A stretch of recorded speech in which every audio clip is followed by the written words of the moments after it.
¿Qué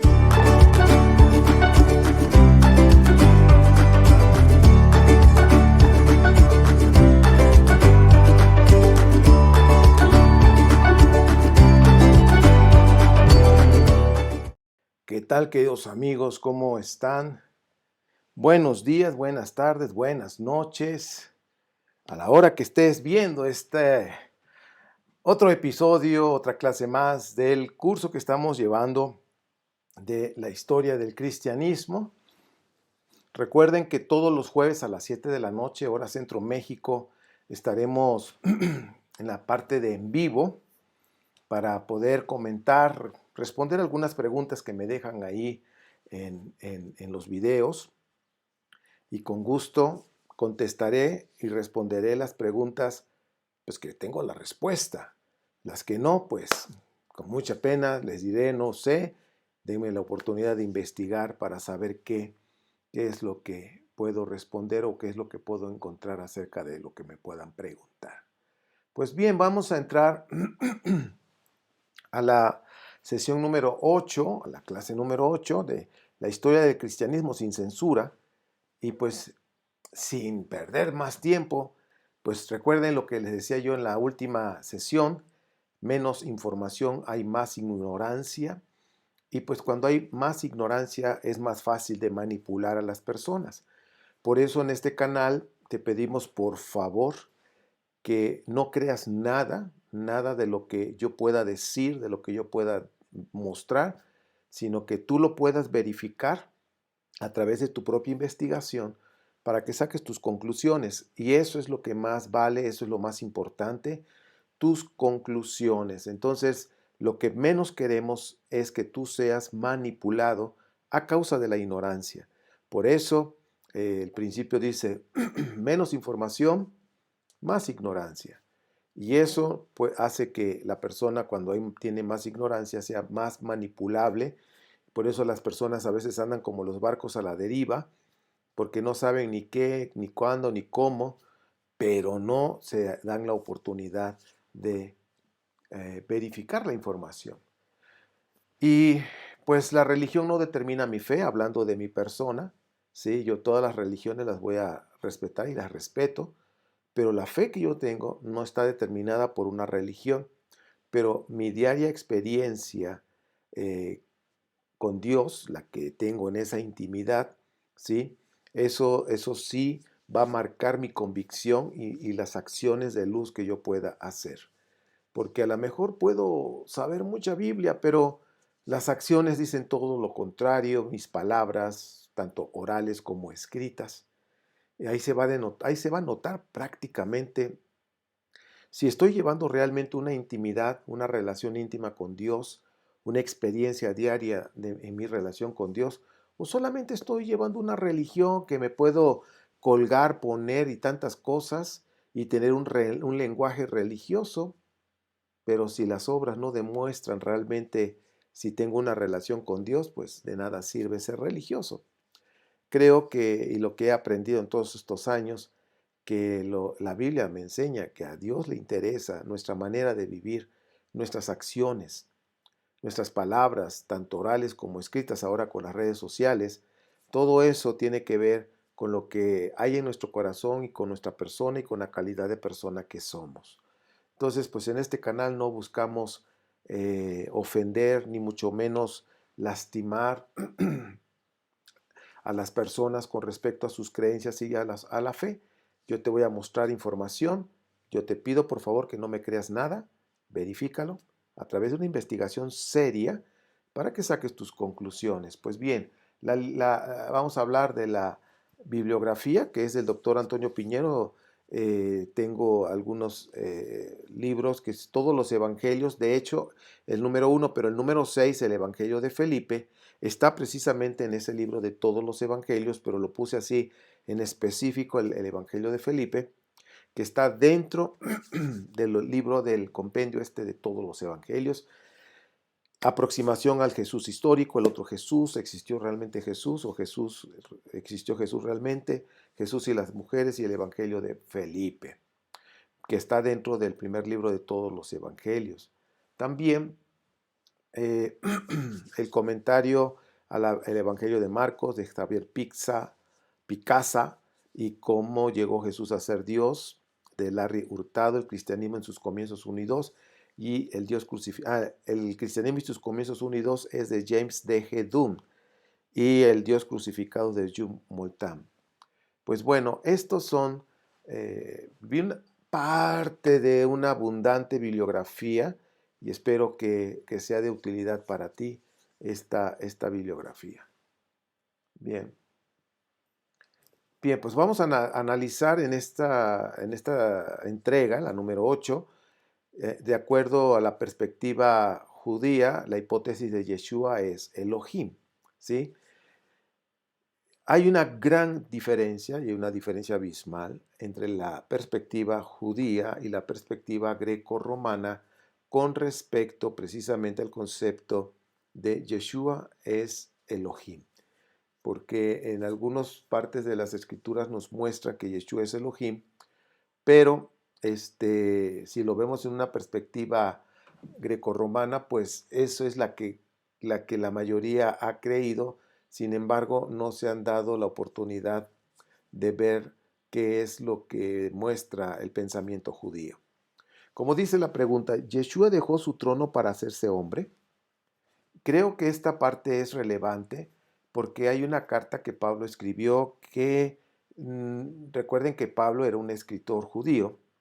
Él tenía un concepto, el concepto de Dios, pero en esa perspectiva judía, pero, aquí viene el pero, Pablo estaba dentro del grupo de los judíos nazarenos helenistas, porque dentro de los mismos judíos nazarenos están dos grupos prácticamente así básicos, judíos nazarenos, los dos son nazarenos, pero algunos son judíos nazarenos, punto, nada más, puros, que vienen de descendencia judía, que habían practicado judaísmo, o que practican judaísmo. Pero después vemos a los judíos nazarenos helenistas, que son judíos, creen en Yeshua, por eso son nazarenos, pero, aquí viene un gran pero, helenistas significa que sí hay un trasfondo, hay un olor, por decirlo así, si lo pudiéramos comparar con un olor, hay un olor helenista, un olor griego, o sea, hay un pensamiento filosófico griego que quiero decirles que en el primer siglo la filosofía griega tenía un auge muy fuerte. Seguía con ese auge Platón, Pitágoras, Cínico, bueno, de los pensadores de aquellos tiempos griegos que no eran del primer siglo, pero sí dos o 300 años antes de la era cristiana, tuvieron su auge y estábamos en el primer siglo de esta era común y seguían esos pensamientos. Entonces estos judíos nazarenos helenistas pues traían impregnado todavía en sus mentes, en su ser, el pensamiento helenista. Por eso hemos hablado de los judíos nazarenos helenistas. Vamos a ver una parte de la escritura que viene precisamente en Filipenses 2, 1 al 11. En estos 11 versículos se han sacado muchas interpretaciones. Sin embargo, yo no te voy a decir que lo que te voy a exponer en la perspectiva judía significa que yo estoy correcto y que los demás están mal. No, no, no. No, yo no voy a decir esa frase. Y lo que sí voy a decir es, te voy a expresar en la perspectiva judía qué es lo que está significando esto, pero cómo la perspectiva judía nazarena helenista o los que tienen un pensamiento greco-romano, cómo lo visualizaron. El objetivo, dice, de este capítulo 2 de Filipenses del 1 al 11, de esta porción es una enseñanza de ética y comportamiento. Es decir, el autor, que es Pablo, en esa porción está hablando del comportamiento. Si te das cuenta, una de las cosas que finalmente Dios está esperando de nosotros y que los judíos sabían perfectamente son nuestras obras, nuestras acciones, ¿sí? Y eso es algo que está remarcando, por ejemplo, Santiago o Jacob. Él decía en su escrito capítulo 3 decía que muéstrame tu fe y yo te mostraré mis obras. Una fe sin obras está muerta. Entonces está relacionando la fe con las acciones, con lo que tú puedas hacer, con lo que podamos hacer. Y aquí en este capítulo, Filipenses 2 del 1 al 11, nos está dando una enseñanza ética y de comportamiento. Ahora dice, toma como el máximo ejemplo de humildad y obediencia a Yeshua de Nazaret. ¿Por qué? Porque son seguidores de Yeshua. Su maestro, su rabino, es Yeshua. Yeshua, lo hemos mencionado, Yeshua era un profeta, era un rabino. Y él de alguna manera estaba compartiendo las enseñanzas acerca del reino de Dios que tiene que ver con personas que caminan en alianza con Dios, pero que están viviendo de una manera diferente a los demás, haciendo el bien, practicando el bien. ¿Ok? Y esa es una de las cosas que Yeshua estuvo enseñando. Puso tantos ejemplos de aquel tiempo, de que el que está arando, el que cultiva, el que siembra, en fin, diferentes ejemplos de acuerdo a la época, y así daba a entender los principios del reino, que son principios espirituales para honrar a Dios. Entonces, aquí Pablo está hablando del ejemplo del rabino del cual está siguiendo y lo pone como ahora sí que un modelo a seguir en la ética, en lo que es el comportamiento. En Filipenses 2:6, y aquí está el punto, dice, aunque era Dios. Aquí está la interpretación que vamos a notar la diferencia. Dice, aunque era Dios, o sea, un Elohim, Yeshua no consideró la usurpación de ser igual a Yahvé, quien lo envió. ¿Sí? O sea, Dios lo envió. El Yud, Het, Bat, Hei, Yahweh, Yahvé, Adonai, Hashem. O sea, Él lo envió. Entonces dice, Yeshua no consideró la usurpación de ser igual a quien lo envió. Es como si, un ejemplo, si el presidente de la República de mi país, de la República Mexicana, me dice, Ernesto, quiero que vayas a Alemania en mi representación, porque yo no puedo ir, yo quiero que tú me representes en una reunión que va a estar allá. ¿Sí? Entonces, cuando yo llego a ese país, yo llego representando a mi presidente, y las personas que están allá me van a tratar como si el mismo presidente estuviera ahí. Y las decisiones que yo tome bajo las indicaciones del presidente,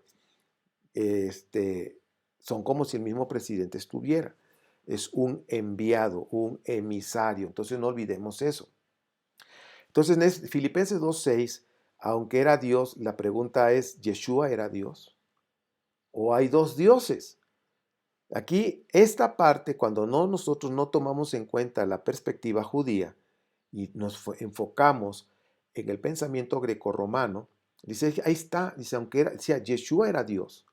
Entonces, se puede ver dos cosas. Hay dos dioses, Yahvé o Hashem y Yeshua, son dos dioses, estamos hablando de dualidad, entonces ya no hay monoteísmo, ya hay dos dioses. ¿Sí? Entonces, esa es una perspectiva y por eso ya después se completa con la tercera persona, que es el Espíritu Santo, de acuerdo al cristianismo, que ese concepto de la Trinidad, no sé, Yeshua no lo enseñó ni los apóstoles. Eso nació en el segundo siglo de esta era cristiana.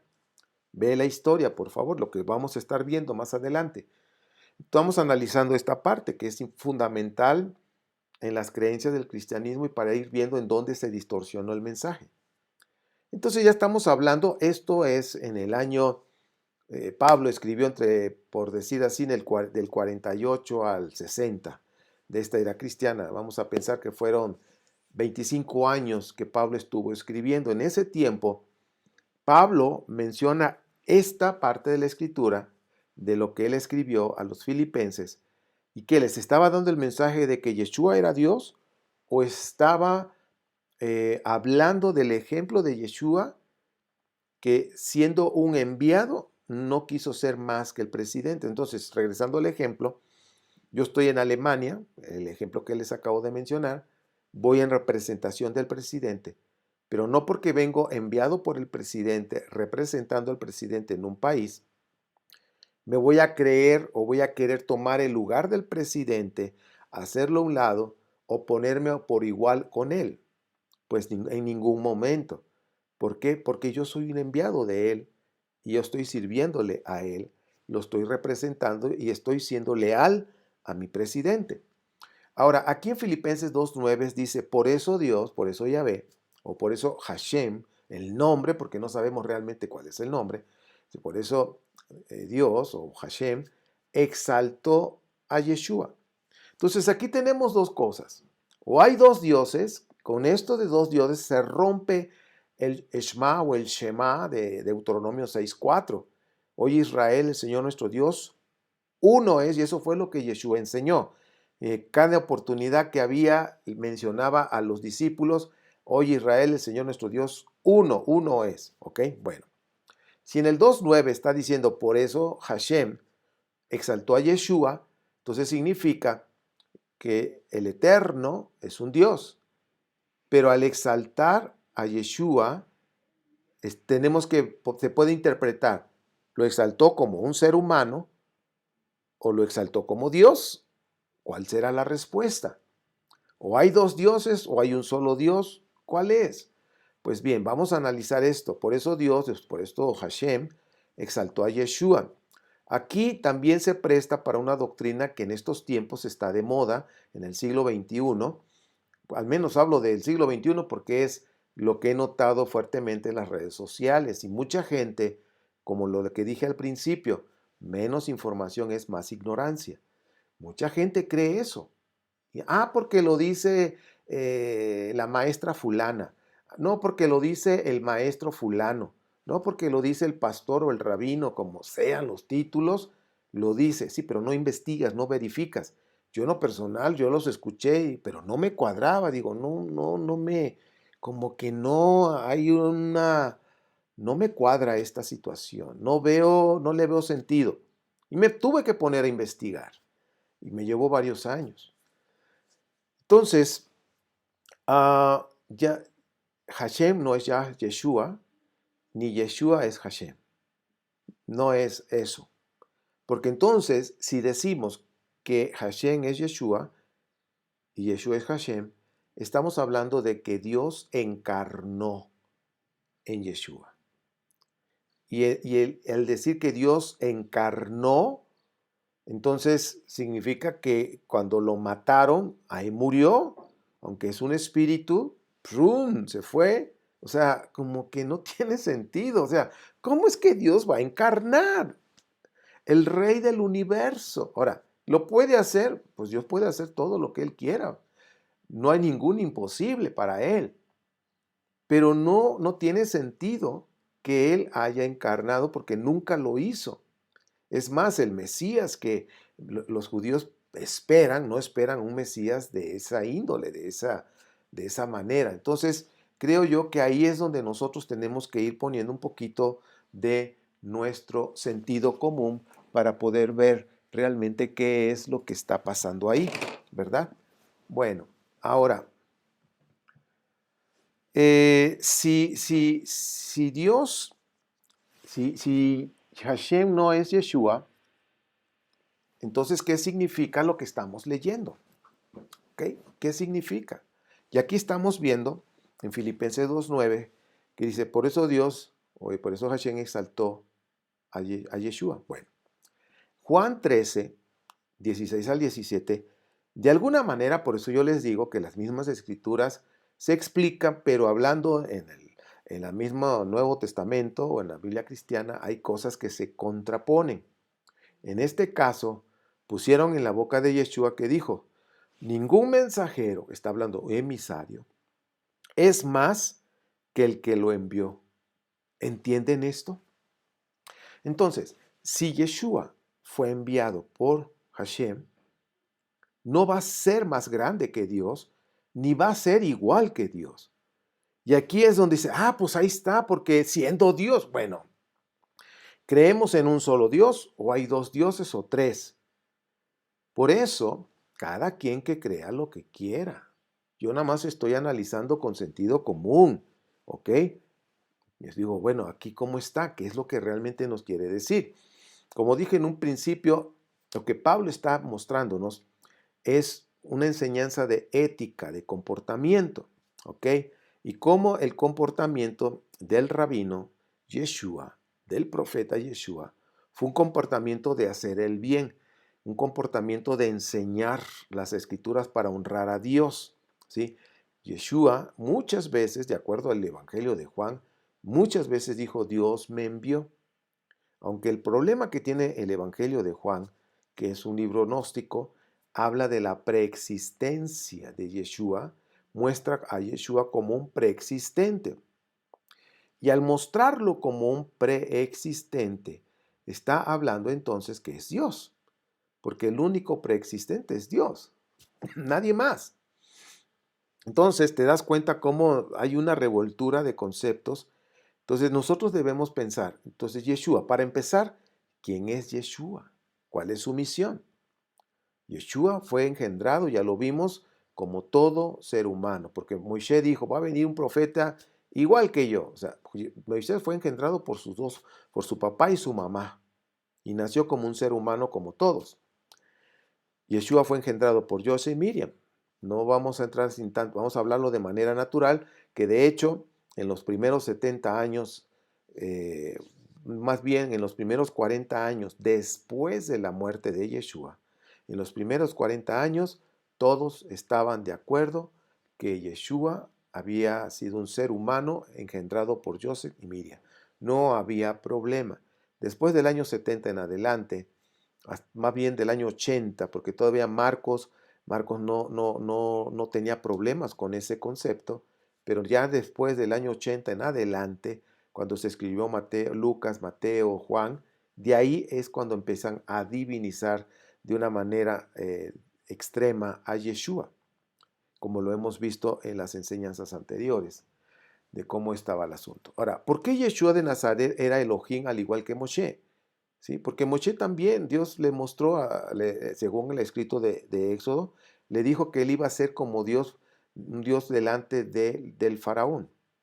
Y aquí vamos a recordar algo, dice, porque Hashem puso su nombre en Yeshua para que actuara y hablara en su nombre como profeta, como si el mismo Dios, como si el mismo Adonai mismo estuviera ahí, que lo hiciera, ahora sí, realmente las sanidades las hizo Dios, Dios mismo, a través de Yeshua.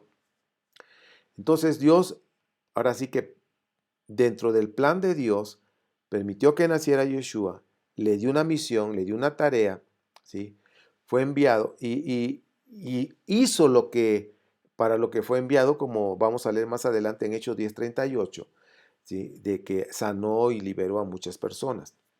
En eso, Éxodo 7:1 habla de que Moisés era como un dios ante el faraón y su hermano Aarón era como el profeta, ¿sí?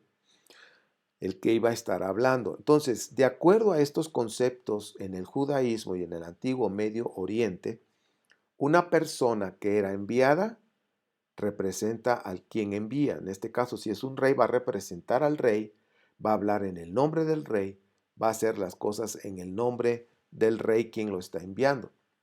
Yeshua de Nazaret, siendo Elohim, siendo un emisario, siendo un enviado, eso es lo que significa Elohim, porque es más, en los escritos hebreos, en el hebreo original, cuando estamos hablando en la Torá, que hablan de los jueces que estaban ahí tomando decisiones en el pueblo, estos jueces se les conocen como Elohim, o sea, eran representantes de Dios, ¿sí? Emisarios, enviados por Dios para representarlos ante el pueblo y tomar decisiones. Así es como aparece en los escritos, nada más que pusieron jueces. Bueno, Yeshua de Nazaret siendo el Elohim, un emisario, un enviado, teniendo el Espíritu de Dios en él, sobre él, se comportó con humildad al nivel de cualquier ser humano, no se sintió superior a nadie, ni buscó ahora sí que humillar, yo soy aquí el mejor que todos. No, en ningún momento hizo eso, ¿ok? Entonces yo creo que si nosotros empezamos a analizar esto con calma, te das cuenta que el único objetivo que Yeshua tenía era precisamente servir, nada más servir. La única manera de poder ser grande en el reino es sirviendo a tu prójimo con esa humildad. Entonces Yeshua se comportó con humildad, aunque él sabía que en esa relación con Dios, que él tenía de una relación íntima con Dios, él estaba sirviendo y Dios lo estaba respaldando. No se creyó más que sus hermanos, sino al contrario, solo buscó servir. Yeshua fue un ser humano, un rabino que hizo también la función de profeta, como lo hemos estado hablando. No es Hashem encarnado en Yeshua, porque sería la misma filosofía religiosa que los egipcios tenían y los griegos. Los griegos y los egipcios sí hablaban de dioses encarnados, ¿ok? Pero si tú te das cuenta, en la Biblia hebrea, en ningún momento nos está manejando Dios encarnado, en ningún momento. Los dioses encarnados es filosofía greco-romana, es decir, los griegos y los romanos sí manejaban ese concepto de un Dios encarnado. Entonces, cuando una persona dice, yo sí creo que es un Dios encarnado, ok, tú puedes creer lo que tú quieras, pero ese no es un concepto judío, ese es un concepto grecorromano. Recordemos que nuestro bendito maestro era judío. Ahora sí, fue engendrado como todos los judíos lo hacían, nació como judío, vivió como judío, estudió como judío, se sirvió como judío y siendo judío lo mataron. ¿Ok? Bueno, no es Hashem encarnado en Yeshua, porque entonces, regreso al punto, sería la misma filosofía greco-romana. Por eso dice aquí en el Hechos 10:38, dice, me refiero a Yeshua de Nazaret, como lo ungió Dios con espíritu de santidad y con poder, y como anduvo haciendo el bien y sanando a todos los que estaban oprimidos por el diablo, porque Dios estaba con él, es decir, Dios lo respaldó en esa tarea. Fue ungido como profeta para hablar de parte de Dios, para hacer el bien, pero en ningún momento, vuelvo a reiterar, en todo este curso lo he estado diciendo, en ningún momento fue ungido como rey. Ningún momento. De acuerdo al protocolo de coronación de un rey en el reino judío, en el reino israelita.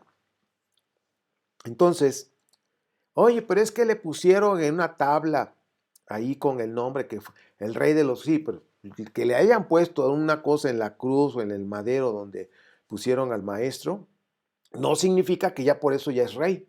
No, se lo pusieron de una manera sarcástica porque dice, es el rey de los judíos, se cree el rey de los... Pero realmente Yeshua en ningún momento, de acuerdo a los evangelios, él no se mostró como un rey, ¿sí? En ningún momento. Sobre todo en el Evangelio de Marcos, tú puedes ver que es el Evangelio, el primero que hubo, que no, o sea, en ningún momento. El Evangelio de Juan, que es gnóstico, ya lo dijimos, se escribió casi al final del año 100 de esta era cristiana, ya está poniéndolo como un Mesías, pero ya está ya o sea, quiere enfocar y llevar a Yeshua a ese nivel. Y sí, o sea, es un Mesías, pero profeta nada más. No es un rey, que quede claro. ¿Por qué? Porque no fue ungido en ningún protocolo como rey. Entonces, estos puntos hasta aquí, estamos hablando que Yeshua en ningún momento se creyó Dios, siempre honró al Padre como el único Dios, y recordemos que para los judíos, todos los israelitas, Dios era su Padre, ¿sí? Y eso no es algo nuevo en el primer siglo. Desde que regresaron de Babilonia, ese concepto tomó fuerza y se le dijo a la gente, ahora somos hijos de Dios todos. No nada más es el rey, ahora somos todos, somos hijos de Dios. Entonces, ese punto, que quede claro ya, es en la perspectiva judía. Entonces, ¿Yeshua fue rey? No. ¿Fue ungido como rey? No. ¿Pero fue profeta? Sí. Y de acuerdo al libro de los Hechos dice que fue ungido por Dios. Y yo lo creo que sí fue ungido por Dios. ¿Por qué? Porque las obras lo respaldan, es decir, todas las obras que él hizo, las sanidades, esos milagros, Dios lo respaldó. ¿Quién hizo eso? Dios. ¿Ok? Ahora vamos a entrar a un punto que aquí es donde se pone el asunto un poquito nada fácil, porque las personas, como divinizan a Dios, perdón, a Yeshua, lo ponen en un grado, o sea, de un ser humano, lo suben a otro nivel como Dios. Entonces dice, es que no pudo haber tenido esposa, no pudo haber tenido hijos, porque era Dios. Bueno, y ahí es donde vienen las discrepancias, donde vienen las diferentes opiniones al respecto, ¿sí?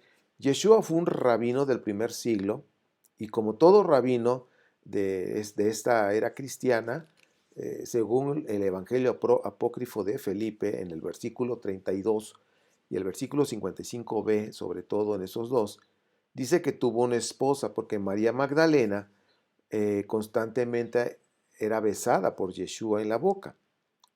Y algunos dicen, no, pues es que le transmitía conocimientos. Pues si no era su esposa y le transmitía conocimientos, pues yo pienso que seguramente había una fila de muchachas esperando que le pasara conocimiento Yeshua del reino de Dios. ¿Ok? Entonces, pues yo creo que no tiene sentido eso. ¿Ok? No tiene sentido. Era su esposa. Ahora, ¿por qué no tuvo? ¿Por qué dicen, no es que no pudo haber tenido esposa? ¿Por qué no? Si era un rabino y todos los rabinos tenían esposa, y es más, el primer mandamiento, de acuerdo a la Torah en Génesis, era multiplicarse, tener descendencia, tener hijos. Y ahí es donde el punto es donde vienen las discrepancias con diferentes maneras de ver las cosas. Como ya lo ponen en un nivel divino, pues dice, no, pues es que no puede tener esposa. Y de ahí es donde la iglesia católica hace que Yeshua, pues dice, no tuvo esposa, y de ahí es donde distorsionan el mensaje de que María Magdalena, una ex prostituta, o sea, la empiezan a levantar cierta información. De acuerdo a los evangelios apócrifos, María Magdalena era una líder, ¿sí? Después que Yeshua fue tomado preso y todo lo que pasó, ella tomó un liderazgo fuerte, ¿ok? De acuerdo a otros libros apócrifos. Pero bueno, eso ahorita no es el tema. El tema es que Yeshua tuvo una esposa, de acuerdo a este evangelio, porque constantemente la besaba en la boca. Y es posible que si era su esposa, es posible que pudo haber tenido dos hijos, como se argumenta que en otros escritos que tuvo dos hijos, una niña, un niño, Sara y Efraín, que eran hijos de Yeshua. Bueno, aquí es donde es que hay que abrir la mente para investigar y no tener miedo. ¿Qué es lo que te vas a encontrar? Pero hay mucha información extrabíblica, pero muchísima información que se han encontrado de estos evangelios apócrifos. La pregunta es, si son como 80 evangelios, ¿por qué no los pusieron? ¿Por qué no los agregaron y nada más pusieron 4? Tú saca tu propia conclusión. Pero yo lo que puedo ver es, si yo soy de los padres de la Iglesia Católica del inicio, pues yo voy a poner los libros que van de acuerdo a la doctrina que yo estoy enseñando y que quiero transmitir a las próximas generaciones. Ustedes ven en la Iglesia Católica que es la raíz, es la mamá de los cristianos evangélicos, mesiánicos, de ahí viene todo, ¿ok? Dese cuenta el pensamiento, incluso dentro del mismo mesianismo, algunos dicen, es que Yeshua es Dios, ¿ok? Fue engendrado por Dios y es Dios. Otros dicen, no, Yeshua es Dios encarnado. Otros dicen, no, Yeshua es un ser humano como todos los seres humanos y fue engendrado por su papá y por su mamá. Entonces tenemos tres versiones, tres creencias. Los que dicen que Yeshua, que Yeshua es Dios, Y eso hace que haya dos dioses o tres dioses, la Trinidad según. Luego que Dios encarnó en Yeshua y luego que Yeshua es un ser humano como todos nosotros, normal. Ahora, hay tres. ¿Cuál es el correcto? La pregunta es, después de 2000 años que Yeshua murió, ¿se podrán poner de acuerdo y creer lo mismo que en estos 2000 años no han podido hacer? Siempre ha habido diferencias y en este canal te aseguro que puede haber personas que pueden comentar, no, yo sí creo que Yeshua es Dios. Está bien. No, pues yo creo que Dios encarnó en Yeshua. Si así nada más lo crees, nada más por creer, eres libre de creer. Si otro dice, no, yo creo que Yeshua fue engendrado por sus papás. Está bien, cada quien va a creer lo que quiera. La pregunta es, estas tres maneras de pensar con respecto a Yeshua, ¿podrán llegar algún día a pensar lo mismo? ¿Podrán pensar lo mismo? ¿Se pondrán de acuerdo y llegar a una conclusión y pensar lo mismo? Tú dímelo, ¿sí o no? Ahora, otro dice, es que Yeshua resucitó y se fue al cielo, así como los héroes grecorromanos, ¿no? Igualito, ok. Otros dicen, no, es que Yeshua no resucitó y no va a regresar. Bueno, entonces ya tenemos dos posturas. Uno que sí murió y ascendió y va a regresar. Otro que dice, Yeshua murió pero no resucitó, por lo tanto no va a regresar. Hay dos versiones. En 2000 años, estas dos versiones han existido también. ¿Cuál es la correcta?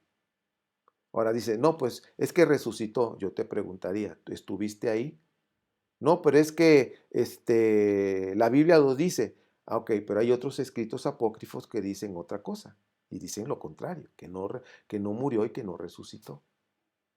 ¿Te das cuenta cómo hay diferentes perspectivas? Otros dicen, no es que murió y lo metieron a la cueva. Otra versión, que está en la misma Biblia cristiana, dice, lo echaron a la fosa común. Entonces, ¿cuál es el correcto? ¿Se pondrán de acuerdo los dos? Aquí es el punto. La pregunta es, ¿en el cristianismo algún día se pondrán de acuerdo para pensar lo mismo? Y teniendo la misma Biblia cristiana, el Nuevo Testamento, el Brit Hadashah, leyendo lo mismo todos, pero hay diferentes perspectivas. Bueno, yo en este momento te acabo de entregar información, tú saca tus conclusiones. Yeshua no es Hashem, ni Hashem es Yeshua, eso queda clarísimo.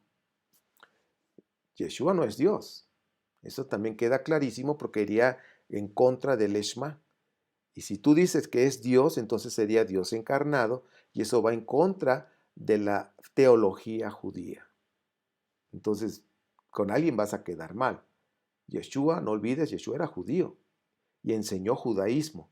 No inventó ni es fundador del cristianismo, eso que también quede claro.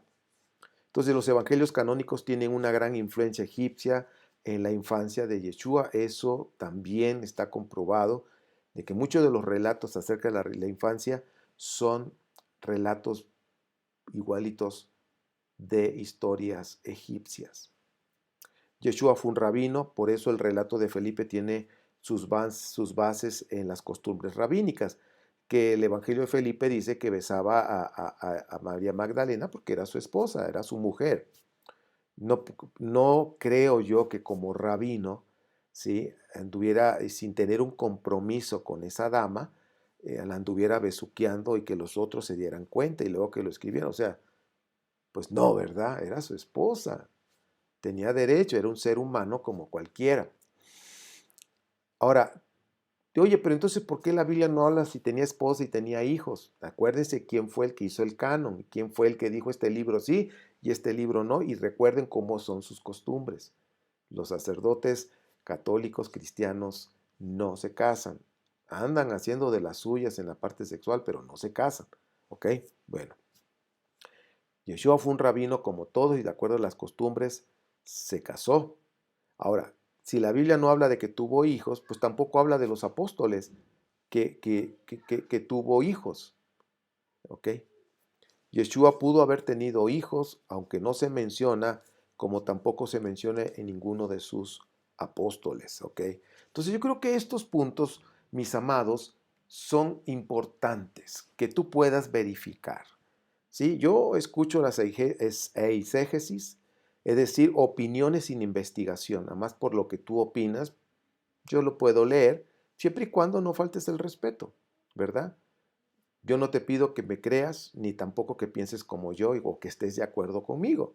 No, yo te pido por favor que tú verifiques a través de tu investigación para que saques tus conclusiones y esa es la que vale más. Si tu conclusión podemos llegar a parecerse, qué bueno que se parezca. Si no se parecen, ¿sabes qué? No pasa nada. Tu conclusión, en mi concepto, para mí, tu conclusión es la más importante, no es la mía, es la tuya. Esa es la más importante. Muy bien. Y por supuesto que yo la voy a respetar. No la voy a respetar. ¿Para qué me meto en problemas? No, hombre, no. Mira, ¿qué gano yo con quererte convencer? No, no, no. Aquí este canal no es para convencer a nadie, absolutamente a nadie. Entonces, mis queridos, mis amados, pues esta es la clase, la enseñanza número 8 que gracias a Dios nos ha permitido hasta el día de hoy, como decimos, seguimos vivos en este jueves, que estamos jueves 24 para 24 de junio del 2021, del 2021. Seguimos vivos, gracias a Dios, y hoy analizamos esta parte de que es muy controversial de Filipenses, y bueno, los llevé paso a paso para que juntos pudiéramos ir pensando, usando nuestro cerebro. Recuerda esta parte, ¿ok? Menos información es más ignorancia. Por eso yo te pido, investiga para que tengas más información, menos ignorancia. Y cuando tú tienes menos ignorancia, menos te van a manipular. Es más, te vuelves una persona que no se manipula. ¿Quiénes son los que se pueden manipular? Aquellos que tienen ignorancia. Pero yo sé que tú no eres de esas personas. Tú eres una persona pensante. Tú eres una persona que al menos todo lo que yo digo no me lo crees y te felicito. Cada vez que me dicen no te creo, me da una alegría. Me da una alegría que me digan no te creo, Ernesto. ¡Ay, qué bueno! Porque eso le va a dar la oportunidad a la persona a investigar para que saque sus conclusiones. Se vale dudar, pero lo que no se vale es no investigar. Pues bueno, soy Ernesto Rosas, transmitiendo desde la ciudad de Pachuca, Hidalgo, México, para todas las naciones. Para mí es un placer poderte compartir toda esta información. Hay demasiada información, hay una vasta información de historia del primer siglo, pero pues vamos poco a poco, por eso te pido que tú también te pongas a leer, a descubrir más cosas, que estoy seguro que cuando pongas tus comentarios vas ahí de tus investigaciones y de dónde lo encontraste, vamos a enriquecer más todas estas información que les estoy brindando para que nuestros amigos cuando lo lean pues digan, ah, mira, aquí hay más información, aquí está el respaldo de donde lo encontraron. Pues bueno, pues que mi Padre les bendiga y les guarde, haga resplandecer su rostro sobre todos ustedes, extienda su amor y su gracia. Alce su rostro sobre ustedes y les llene de shalom, de esa paz de lo alto. Si el Padre lo permite, nos veremos en el próximo capítulo de esta serie de la historia del cristianismo sin censura, si nuestro Padre Eterno lo permite. Y no olvides, todos los jueves, si Dios lo permite, todos los jueves a las 7 de la noche, hora Centro México, estaremos en vivo para comentarios, responder preguntas. Voy a checar qué preguntas hay que hayan dejado en YouTube para responderlas. Y si no, les voy a decir, hay esta pregunta, pero no me la sé, voy a investigar. Entonces, nos vemos los jueves a las 7 de la noche. Si Dios lo permite, Shalom.